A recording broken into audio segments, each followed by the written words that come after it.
और आपने छुअते ही टूट पिनाक पुराना, छूते ही धनुष टूट गया। क्या इस बल को माता जी ने नहीं देखा होगा? सारी दुनिया ने देखा। रावण बाण छुआ नहीं चापा, हारे सकल भूप कर दापा। रावण बाणासुर ये सब परास्त हो गए।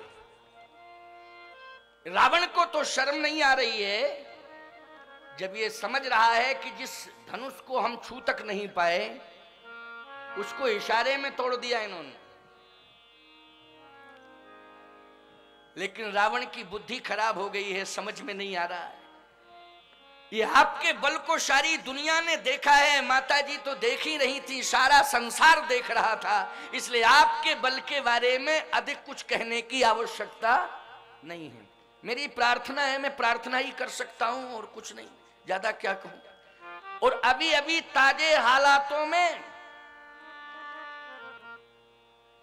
चित्रकूट धाम जयंत ने चोंच का प्रहार किया। ब्रह्मधाम शिवपुर शवलोका, फिरा भ्रमित व्याकुल भय शोका। काहू बैठन कहा न ओही, राख को सके राम कर द्रोही। बोलो, बल देखा कि नहीं देखा? सारी दुनिया ने आपके बल को देखा, माता जी तो देख ही रही थी। इसलिए मैं आपके बल के बारे में कहूं ये मेरी बुद्धि से परे है प्रभु, इसलिए क्षमा करें आप। मैं बल के बारे में कुछ नहीं कह सकता। विरह के बारे में हनुमान जी ने कहा मैं विरह के बारे में भी नहीं कह सकता हूं, इसलिए कि मैं पुत्र हूं, और पुत्र में भी ब्रह्मचारी पुत्र। क्यों भाई? पत्नी पति से अलग हो जाए और ब्रह्मचारी से बयान लो। क्यों भाई? क्या बयान देगा वो? ये कर्मचारियों के डिपार्टमेंट की बात है कि ब्रह्मचारियों के डिपार्टमेंट की बात? इसलिए मैं आपका दास हूं, आपका सेवक हूं, आपका पुत्र हूं। मुझे क्षमा कर दीजिए, मैं ना विरह के बारे में कह सकता हूं ना बल के बारे में। भगवान ने कहा कहना तो पड़ेगा, मेरी आज्ञा है। मर्यादा पुरुषोत्तम प्रभु श्री राम इतना क्यों विवश कर रहे हैं? क्या इसमें मर्यादा सुरक्षित रहेगी? और यदि मर्यादा सुरक्षित नहीं रह पाएगी तो विवश क्यों किया जा रहा है हनुमान जी को? इसलिए कि हनुमान जी पुत्र हैं नहीं, पुत्र बनने जा रहे हैं।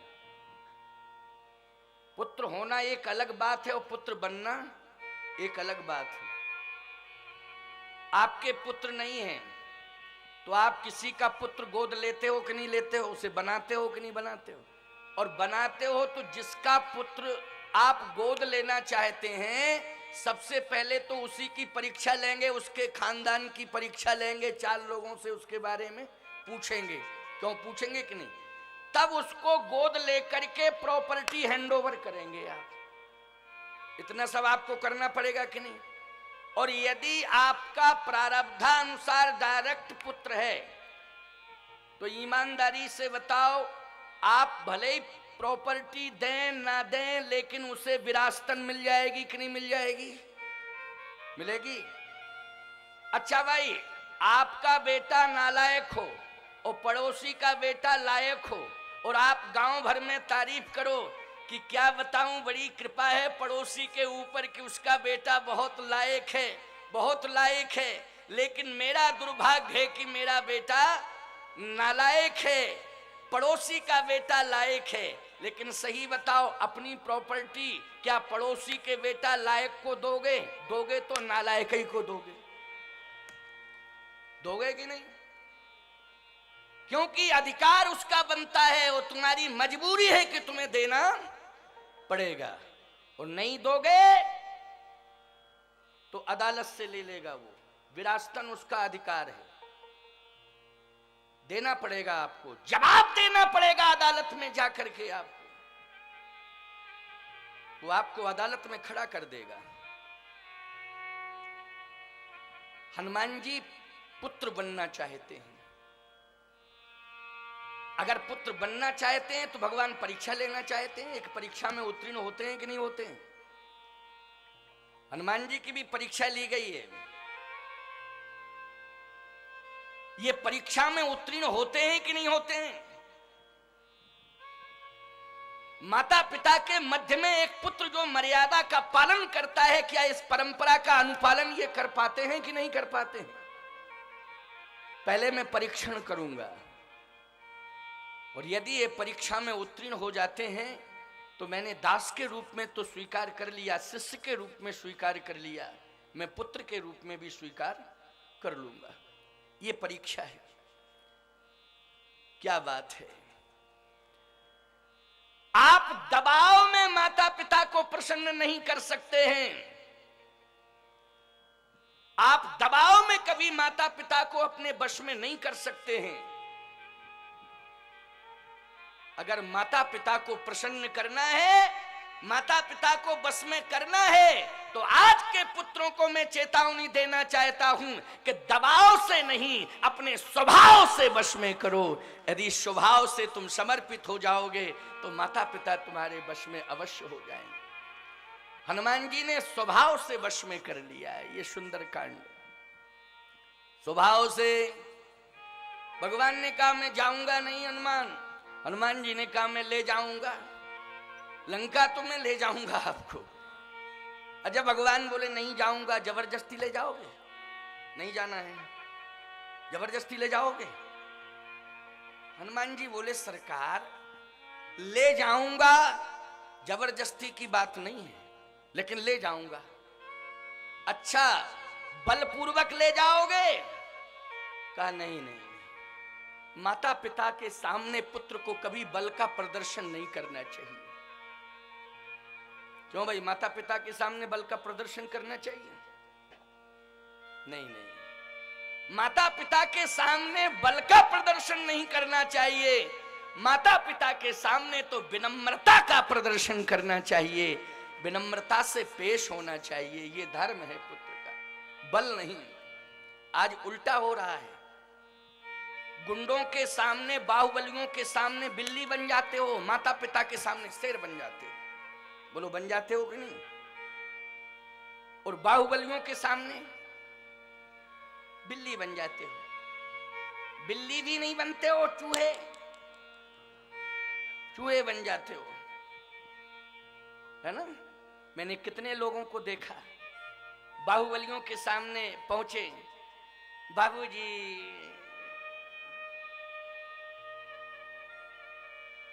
और माता पिता के सामने सीना तान के। तुम मेरा मूड ऑफ मत किया करो, मुझे ये पसंद नहीं है। चुपचाप कोने में बैठ करके शांति से भोजन करो और रहो। अगर हमारा मूड ऑफ किया तो अच्छा नहीं होगा।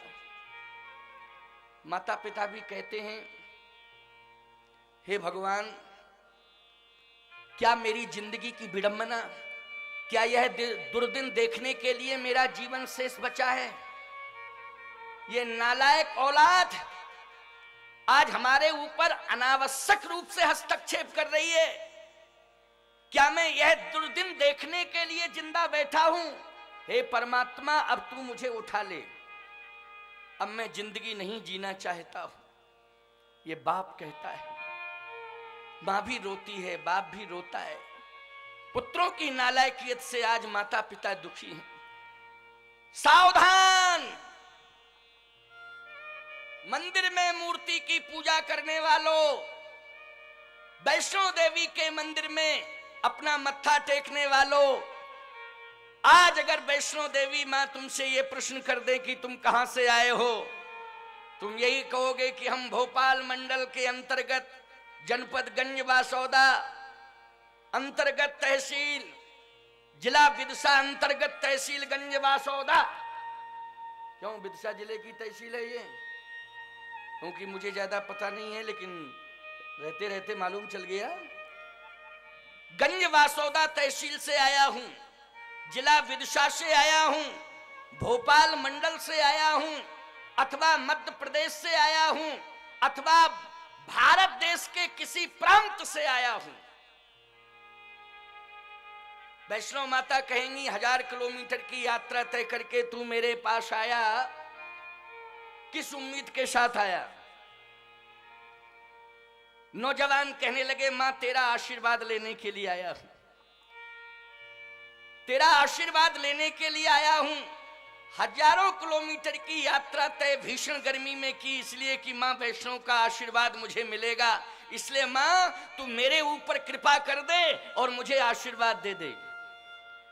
और वैष्णो माता कहीं ये प्रश्न कर दें कि जिस मां ने तुम्हें पैदा किया है, जिस मां ने तुम्हें जन्म दिया है, उस मां का तूने आशीर्वाद लिया? झूठ मत बोलना मेरे सामने, सत्य बोल। जिस मां ने तुझे जन्म दिया है, क्या उस मां का तूने आशीर्वाद लिया?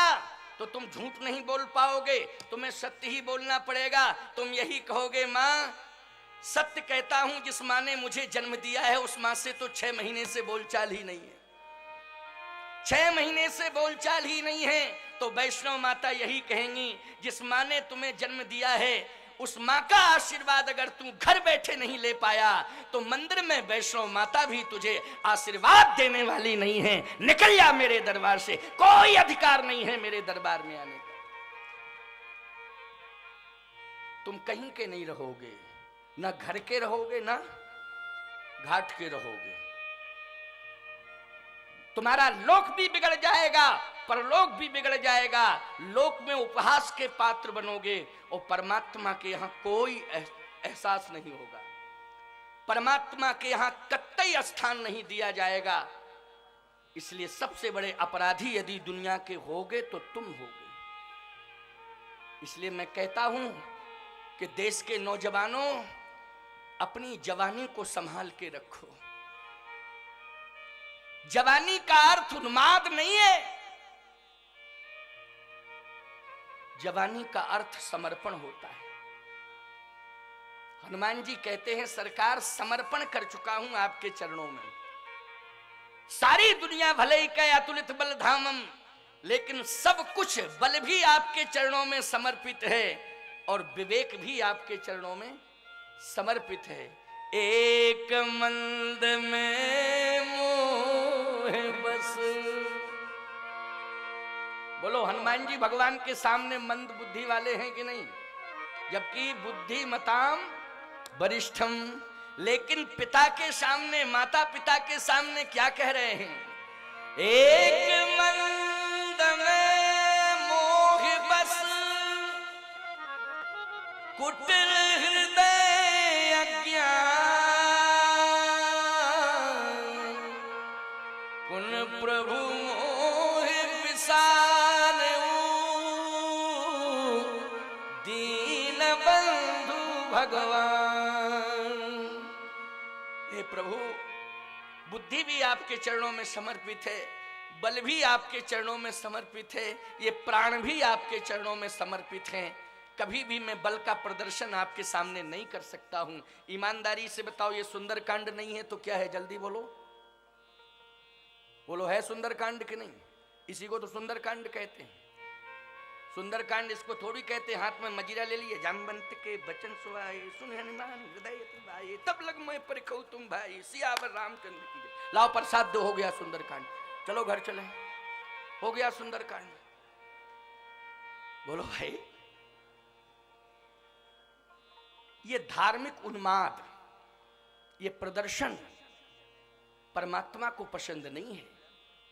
यद्यपि गीत संगीत में हम इस विधा से चाहे सुंदरकांड का गायन करें, चाहे रामायण के 7 कांडों का गायन करें, चाहे कवियों की कविता का गायन करें, गीत उद्गीत का गायन करें, हमारा इसमें कहीं कोई टिप्पणी जन्य व्यवहार नहीं है, ऐसा मत सोचना।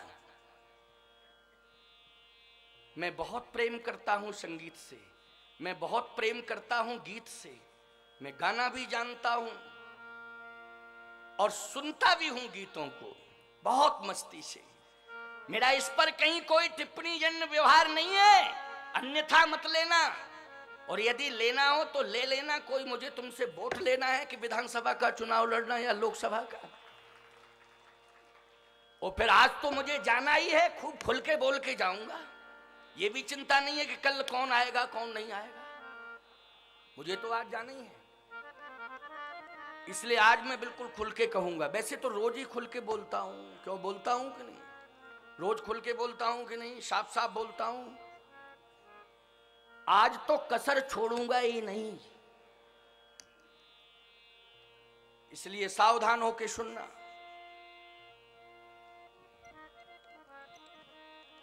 विनम्रता कैसे, यही कहना सबन कहूँ माथा, यही कहना सबन कहूँ माथा, यही कहना सबन कहूँ माथा, यही कहना सबन कहूँ माथा। केवल प्रभु श्री राम को प्रणाम किया कि सबन कहूँ माथा। सबन कहूँ में छोटा बड़ा क्यों, इस पर कहीं कोई विचार नहीं। सब में छोटा भी आता है, केवल बड़ा ही नहीं। छोटे को भी प्रणाम किया कि नहीं किया, किया।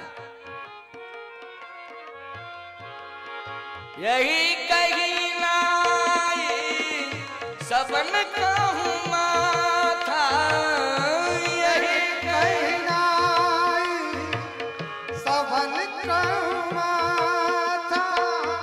चले हरस ही धर रघुनाथा, चले हरस ही धर रघुनाथा। बार बार रघुवीर समारी, बार बार रघुवीर रघुवीर समारी। तर के उपवन तनय बल भारी, तर क्यों पवन तन बलहारी। बल भारी।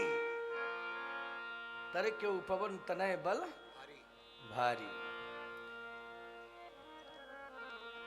बार बार रघुवीर समारी। बोलो कहां धारण कर लिया, हृदय में। अच्छा, हृदय में जैसे धारण किया, हृदय में धारण करके चले। भगवान ने कहा देखो जबरदस्ती ले जा रहे हो, मेरा अभी मन नहीं था जाने का, लेकिन तुमने विवश कर दिया इतनी सरलता सहजता कि मैं बंधन में बंध गया। परंतु ध्यान रखना, जहां भी मौका मिलेगा मैं निकल जाऊंगा। हनुमान जी बोले पूरी यात्रा में केवल आपको ही संभालूंगा और किसी को संभालूंगा ही नहीं, केवल आपको। बार बार रघुवीर समारी, बार बार केवल आपको संभालूंगा और किसी को नहीं। इससे कुछ शिक्षा मिली। इस चौपाई के बहुत अर्थ हैं। अभी यहां 10 विद्वान बैठे हुए हैं, 10 तरह का अर्थ बता देंगे। ये सभी रामचरितमानस के यहाँ 4 विद्वान तो ऐसे अधिकृत बैठे हुए हैं कि जो रामचरितमानस वर्णानामृत संघा नाम से लेके दह्यंत नो मानवा तक अधिकार है। पूरी रामायण सुना देंगे।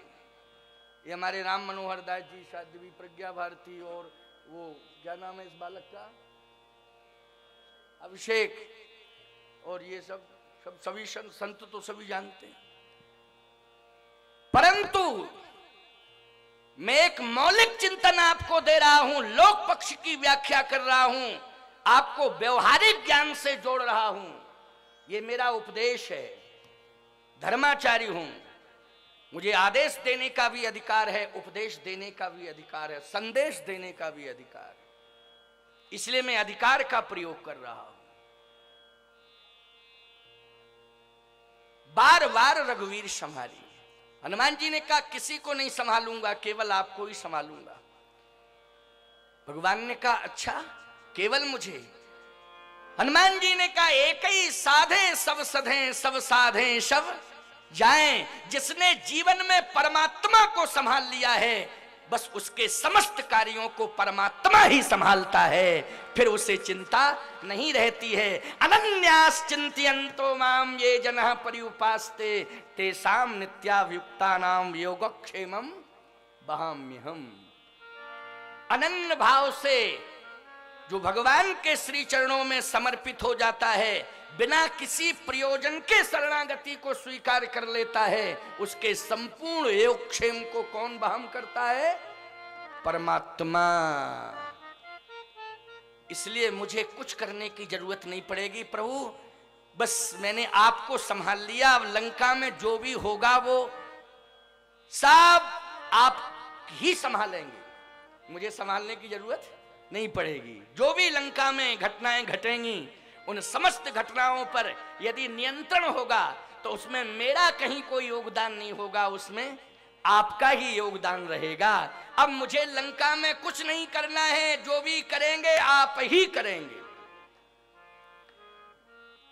अच्छा बोलो भाई, लंका में जो भी किया है भगवान की प्रेरणा से हुआ है कि नहीं हुआ है? हनुमान जी ने जो किया वो किसकी प्रेरणा से किया है? बोलो, भगवान की प्रेरणा से किया है। बार बार रघुवीर हमारी हृदय में कौन बैठे हैं? प्रभु श्री राम। तो हृदय में बैठे हैं प्रभु श्री राम, करने वाले प्रभु श्री राम। हनुमान जी कहते हैं मैं तो निमित्त मात्र हूं, जो कुछ भी किया मेरे प्रभु श्री राम ने किया है, मैंने कुछ नहीं किया। भगवान ने कहा एक काम जरूर करना है। क्या? लंका में केवल सीता का पता लगाना ही आवश्यक नहीं है, सीता का पता तो लग चुका है। अच्छा बोलो भाई, सीता का पता लग गया कि नहीं? अभी अभी ताजे हालातों में संपाति ने बताया कि मैं यहीं से देख रहा हूं, अशोक वाटिका में बैठी हैं। कहां बैठी हैं? मैं देख रहा हूं, अशोक वाटिका में बैठी। तो जब संपाति कह रहा है अशोक वाटिका में बैठी हैं, तो खोजने की क्या जरूरत? और उसके भाई जटायु ने यह बता दिया था, ले दक्षिण दिश गयो गुसाई, बिलपत अति कुर्री की नाई, नाथ दशानन यह गति कीनी। सीधी सी बात, रावण ले गया, दक्षिण दिशा में ले गया, लंका में ले गया, और संपाति बोला मैं देख रहा हूं वो बैठी हैं अशोक वाटिका में। तो क्लियर हो गया कि नहीं हो गया?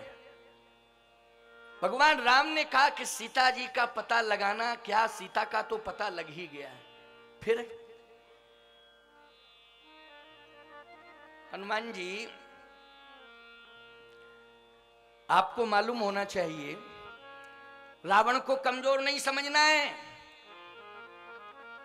ये अपने मन में कभी एहसास मत करना कि रावण कमजोर है। रावण सहजोर है, बहुत सहजोर है। हनुमान जी ने कहा सहजोर तो हमें दिखाई नहीं दे रहा, लेकिन कहां से सहजोर है, किस तरह से सहजोर है, कौन सी उसके पास शक्तियां हैं कि जिससे वो सहजोर है, ये मेरी समझ में नहीं आ रहा, आप बता दीजिए। भगवान ने कहा 3 प्रबल शक्तियां हैं उसके पास। कौन कौन है 3 प्रबल शक्तियां? कहा वीर योद्धा के रूप में उसके पास मेघनाद है। बोलो, योद्धा है कि नहीं? वीर योद्धा के रूप में मेघनाद है, यह भी एक शक्ति है। क्यों भाई? वीर है यदि किसी के पास, और ऐसा वैसा वीर नहीं जिसने लक्ष्मण जैसे वीर को प्रथम बार में धरणी पर सुला दिया हो। बोलो, प्रथम युद्ध में जब लक्ष्मण का मेघनाद का युद्ध हुआ, जैसे राम जी के पास जो वीर है, जगमा सखा निशाचर जेते, लक्ष्मण हनय निमिषमा तेते। जगमा सखा निशाचर जेते, जितने भी संसार में निशाचर जेते, लक्ष्मण हनय निमिषमा तेते, ऐसी शक्ति केवल एक लक्ष्मण के पास, ऐसा वीर श्री राम जी के पास। लेकिन रावण के पास ऐसा वीर है कि प्रथम युद्ध में लक्ष्मण मेघनाद का जब युद्ध हुआ, तो ईमानदारी से बताओ, धरणी पर मेघनाद के बाण से मूर्छित होकर, आहत होकर धरती पर कौन गिरा था? लक्ष्मण जैसा वीर गिरा था कि नहीं? तो बोलो भाई, पहली बार युद्ध के मैदान में शक्ति प्रदर्शन हुआ तो लक्ष्मण को मूर्छित होना पड़ा मेघनाथ की शक्ति के सामने। इससे सिद्ध है कि लक्ष्मण से कमजोर नहीं है मेघनाथ। तो दोनों तरफ वीर, समान रूप से वीरता। अगर रावण के पास मेघनाथ जैसा वीर है तो श्री राम के पास लक्ष्मण जैसा वीर है। और हनुमान एक सती तपस्या कर रही है राष्ट्र को विजय दिलाने के लिए।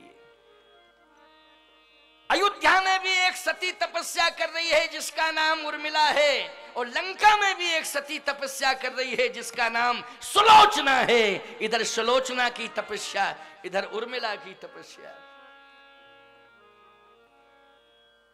इधर वीरता में लक्ष्मण, लंका में मेघनाथ। और एक तीसरी शक्ति और है। वो तीसरी शक्ति कौन है? संत की। संत, लंका में संत, हाँ, बहुत बड़ा संत। अगर राम को हनुमंत जैसा संत मिला है तो रावण को विभीषण जैसा संत मिला है। इसलिए विभीषण की तपस्या भी काम कर रही है।